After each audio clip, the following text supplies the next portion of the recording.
Bonjour, dans la vidéo qui suit, je vais présenter la donnée du cas de TVA numéro 6 de l'examen fédéral 2016, puis expliquer comment résoudre le cas.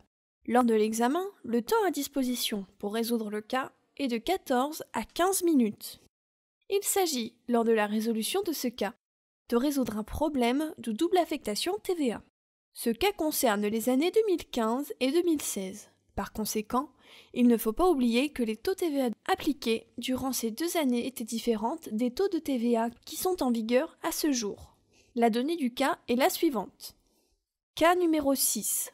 L'entreprise de construction Edil, inscrite au registre des assujettis TVA, méthode de décompte effective, a construit en 2015, pour son propre compte, un bâtiment industriel à Chiasso, qui est utilisé dès le 1er janvier 2016 comme suit. Le sous-sol, de 400 m², est un parking souterrain pour les véhicules d'entreprise et machines de chantier. Le rez-de-chaussée, de 400 m², est un entrepôt.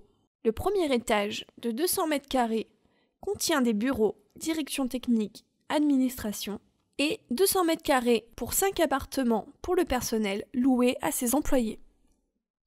Informations relatives aux coûts de construction. Travaux effectués par des tiers, installations sanitaires, travaux d'électricien et de peinture, menuiserie, etc. Le total sans TVA est de 1 million de francs.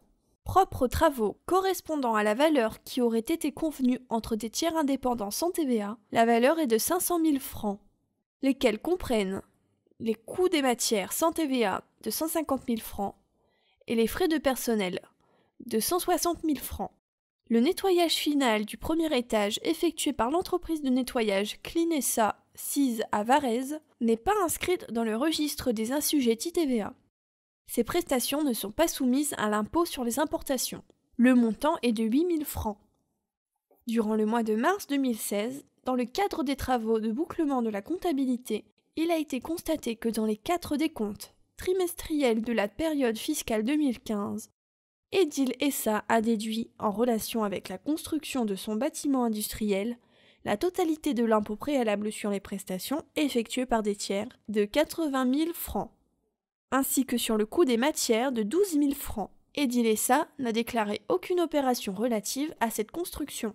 Est-ce nécessaire que Edil SA établisse un décompte rectificatif d'après l'article 72 de la LTVA, respectivement de l'article 129 au TVA en relation avec la construction d'un immeuble industriel?